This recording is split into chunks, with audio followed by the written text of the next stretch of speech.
yo intenté ser poeta y valió madre. Valió madre, no sabía por qué. Yo estaba consciente de que amaba tanto a Juanita, la amaba tanto, pero algo me hacía dudar que a lo mejor Juanita no era la persona indicada. Y es que tenía la idea romántica de que cuando la persona indicada llega, te hace ser poeta. Pero pues, insisto, valió madre. Valió madre. Y en mi desesperación, ya no tanto en mi depresión cuando rompí con ella, me puse a investigar a qué carajos pasó. ¿Qué carajos pasó? Eh, yo quiero ser poeta, pero ¿por qué no me sale ser poeta? ¿Por qué la poesía está peleada conmigo? No entiendo por qué. Por más libros que estoy leyendo, por más lecturas que me acerco hacia un método que me diga cómo ser poeta, nomás estoy valiendo 1000 kilos de esa, ¿no? Entonces, no sé. Vivo constantemente la desesperación, el enojo de estar peleado con las letras. No, ya ni se diga con las rimas. ¿Qué pasó? Bueno, un día, de esos tantos días en los que yo estaba lee y lee y lee y lee,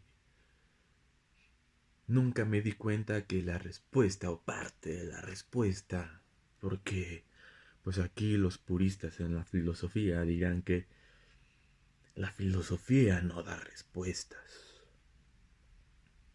Un día leyendo el Fedro de Platón, me empecé a abrir los ojos y dije, aquí está la respuesta.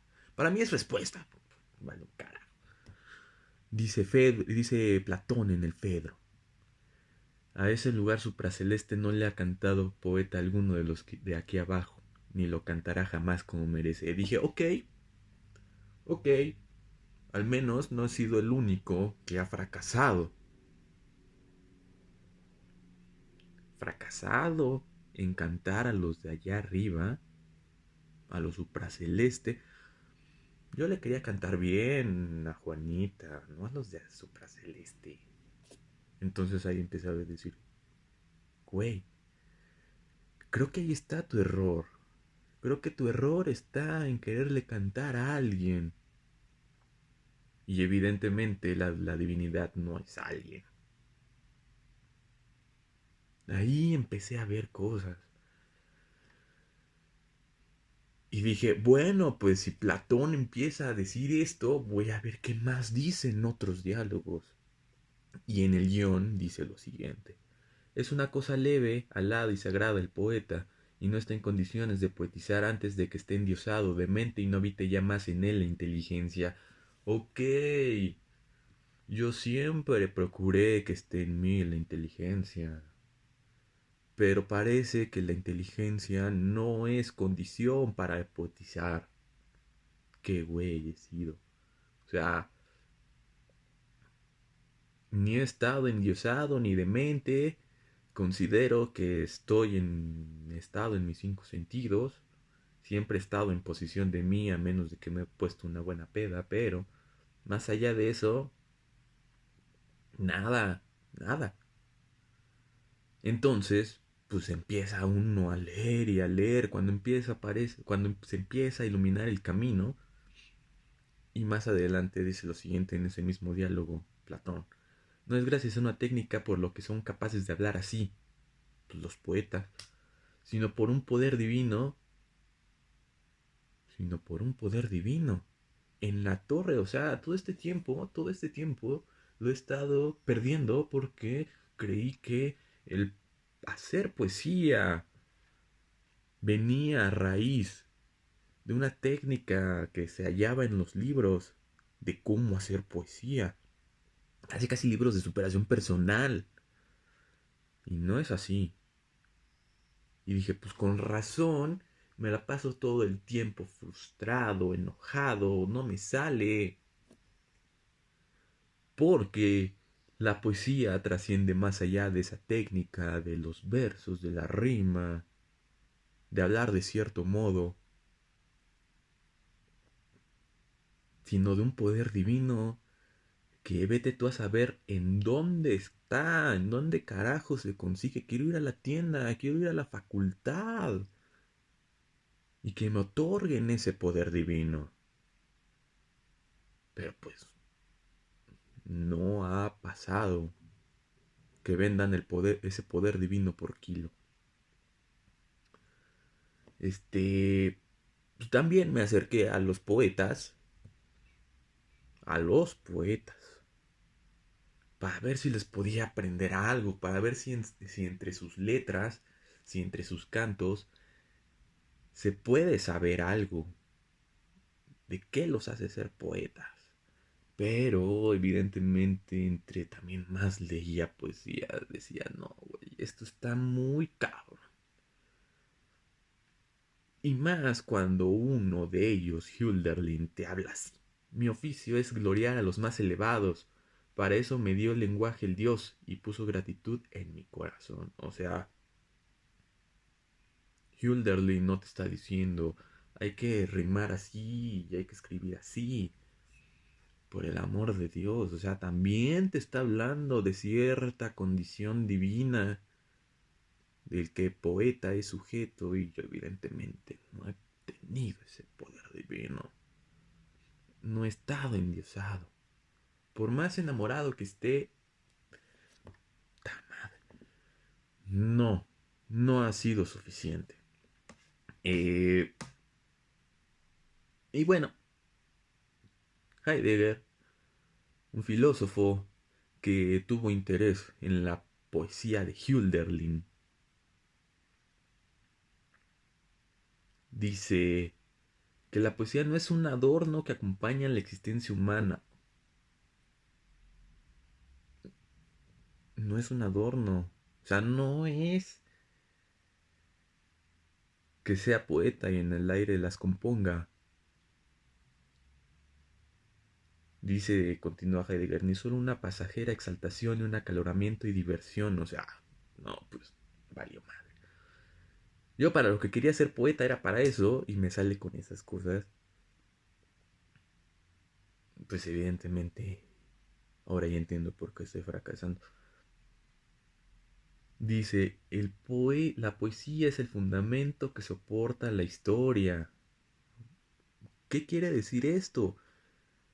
Que la poesía habla de la esencia de las cosas.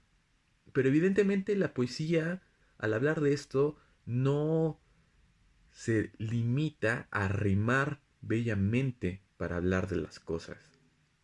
La poesía, al ser fundamento, habla de algo que trasciende nuestro lenguaje mundano.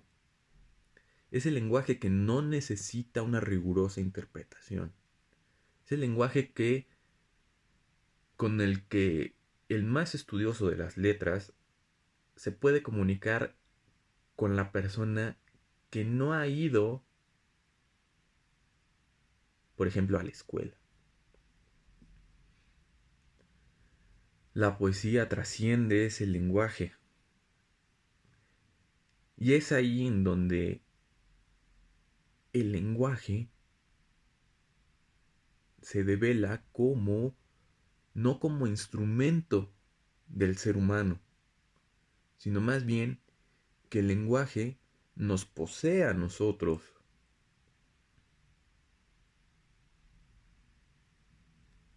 ¿Qué quiero decir con esto?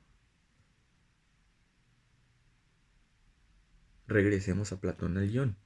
Es una cosa leve, alada y sagrada el poeta, y no está en condiciones de poetizar antes de que esté endiosado en la torre. O sea, para lo que hemos dicho para lo que yo he dicho a través de todo lo que he leído de mi fracaso, a propósito de mi fracaso en la poesía, es de que este estar endiosado es de que lo traducimos o lo traduzco a no estar poseído por ese lenguaje del que te está comunicando las cosas, el Dios.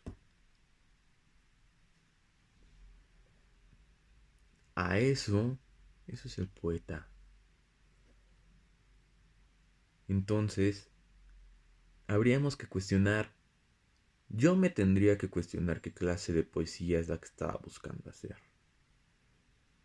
Si la que solamente es para vender o la que es para glorificar a los más elevados, como dice Hölderlin. O ahora quizás puedo entender un poco de por qué cuando creí estar en lo más alto, velaba una ignorancia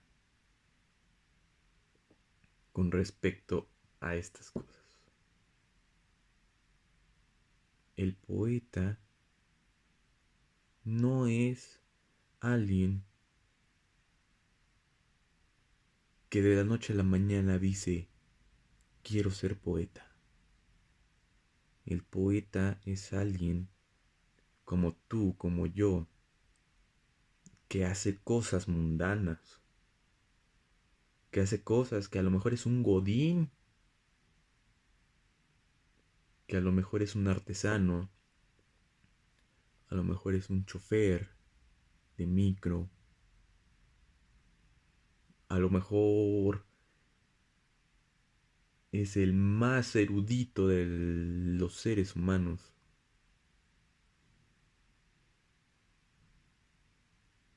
Pero esa condición del ser poeta se le revelará en un instante, fugaz, en un instante que no se repite, insisto, cuando dice, quiero ser poeta. Aquí es en donde confieso mi error y mi fracaso. Perdóname, Juanita, por no haberte cantado los versos que más exalten lo que me hacía sentir.